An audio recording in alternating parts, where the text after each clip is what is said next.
Hi everyone, I'm Tanaaz from foreverconscious.com and this is your weekly energy forecast for the week of October 27th. So, around this time of year, we have a lot of festivals celebrating basically death and rebirth. We have Day of the Dead, which is celebrated in Mexico and parts of South America. We have Halloween, which is sort of like a more Western tradition, which is based off the pagan festival of Samhain. And it's really interesting that these festivals are celebrated at this time of year because the Pleiades, actually, which represent death and rebirth, that's one of their themes, actually reach their highest point in the sky at this time of year. They're nice and visible for us in the sky. So it's interesting that these festivals kind of coincide with the rising of the Pleiades and being able to see them at their highest point in our night sky. And these festivals sort of honoring death, rebirth, the other side, the thinning veil. So, I do think as well this week, we have the Scorpio new moon. It's also Scorpio season, which is a time of celebrating death and rebirth. And then on the 1st of November, which already has a powerful number code 111, the first day of the 11th month, we have the Scorpio new moon. So it just seems like a really beautiful cosmic arrangement for us to really celebrate the death and rebirths in our own lives. That may mean for you that you are honoring a loved one who has passed, but it could also just mean your own death and rebirths, the cycles that you have moved through, the endings of things that you have put to rest in your own life, and the seeds that you have planted. Because I'm sure for many of you out there, you've had a lot of deaths and a lot of rebirths this year, and are probably in the midst of one significant one happening right now. We just had the eclipses. I know for me, I'm pregnant, I'm birthing life, I'm creating life. But I'll be honest, I feel a little bit like death right now.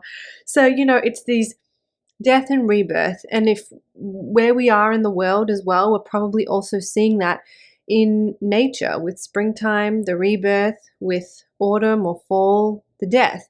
So it's just the season that we're in, and nature is showing that to us. The universe is showing that to us. We're getting this beautiful Pleiades rising in our sky, and then we have these sort of festivals that are a deep part of our ancestry and heritage, and we continue to celebrate them today. Maybe Halloween has kind of lost its meaning a little bit, but it's whatever meaning you put to it, right, at this time of year. So that Scorpio new moon on the 1st of November, other than celebrating the deaths and rebirths, is also a very introspective time. It's really calling for us to go within and check in with ourselves and to register with how we are feeling. It wants us to move away from the external and into the internal. It has a very internal energy. Also, the intuitive energy around this new moon is very, very high. And I know new moons are always about planting new seeds and new beginnings, but I also feel like there is a strong theme of endings around this new moon as well. Perhaps that sort of idea of something, a door needs to close for a new one to open. So I have a ritual. You can check it out at foreverconscious.com. It's for the Scorpio new moon. It involved a little bit of release work and then a little bit of kind of welcoming in work. So it's a very powerful new moon. I think it's gentle in the sense of there's nothing kind of, well, I was going to say something really crazy around it. I'm really watching in the skies right now this Mars-Pluto energy, and I know I've been talking about it a lot. It's been active for the last few weeks. We still have a couple more weeks of it to go, this Mars-Pluto energy. So that is there. It can create a little intensity. It can create a little bit of power struggle. It can create tension and, heated energy. So yes, while that is still there, it is also helping us to, on the flip side of that, to rise and step into our own power and to find our own power. And I think when we use this energy of the Scorpio new moon to go within and to really sit with how we are feeling, I think we can find a power in that. So I'm now going to shuffle the cards from my Cosmic Astrology Oracle deck. When I last looked at these cards, I thought I sold out, and then I found some, and then I popped them back up on Etsy. And when I last looked, I think there was one left. So I don't know if it's still there, but thank you all so much to everyone who purchased. And for those of you who missed out, after I'm back from maternity leave next year, I will have more of these. So you haven't missed out completely. You're just going to have to practice some patience. So I'm going to shuffle. Okay, so we have this magical new moon helping to thin the veil, help us to tap into our intuition. We're working on the themes of death and rebirth very strongly this week.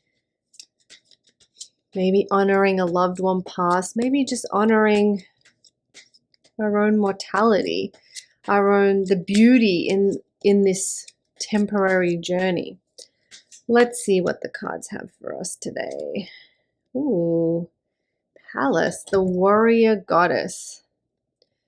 She is one of the goddess asteroids. All right.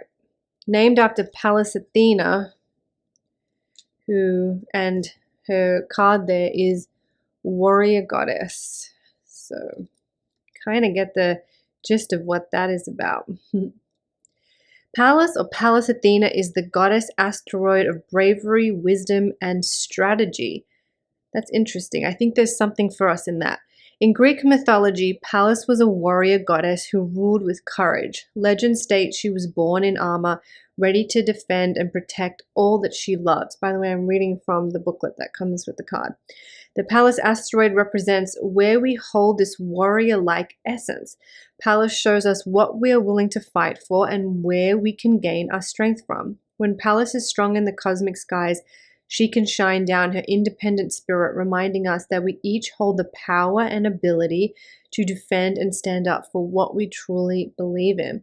Drawing this card indicates that Pallas is calling on you to connect with some of her energy. She asks you to move forward with courage, strength, and determination. She reminds you that there is nothing you can't handle. Well, if you need a little pep talk to get through where you currently are, if you are struggling, if you are feeling that grief in that death and rebirth cycle, she is here to give you a boost of strength and encouragement. When it comes to approaching your current situation, the card of Pallas reminds you to think with your logical mind rather than your emotions. That's different. You may have to get tactical and create a strategy to move through this situation, but you have the strength of intelligence on your side. This is interesting. I think we sometimes are so focused on, how we're feeling and our emotions that we kind of forget that we have this logical mind, which can be a powerhouse too, that can kind of sit down and go, okay, what do I need to do? What do I need to get focused on? How can I navigate all of this? You have the strength of intelligence on your side. So something to remember. And I always give little additional meanings of the card. Protect yourself, create a strategy to solve your problem, connect with your inner warrior, be brave. You can get through this. This situation requires great strength. Stand up for what you feel is right. So this is interesting. I think it's sort of making me feel that maybe this week we need to be armored up a little bit more than I maybe initially thought, looking at the energies. I was sort of thinking, oh, this beautiful death and rebirth, honoring this time, these cycles, these energies, the season that we're in. But, maybe there's some of that Mars-Pluto intensity will require us to put on a little bit of a warrior suit and find our strength and find our courage to move through whatever it is that we're moving through, knowing that all is temporary and that we will get to the other side of it. So I hope you found that helpful. You can find more about this new moon, plus that ritual, Scorpio new moon ritual, over at foreverconscious.com. And please don't forget your moon calendars are available on the Etsy store as well.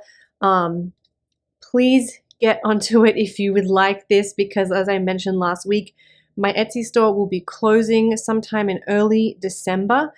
So you're going to have to get organized for your 2025 calendar. I know it's kind of early to think about it, but they will not be available after some point in December. I haven't decided yet, but early December. So please, to avoid missing out, get that. All right. So you can find the link for that at the Etsy store description in the description box below. All right. Thank you all so much. I'll see you next week.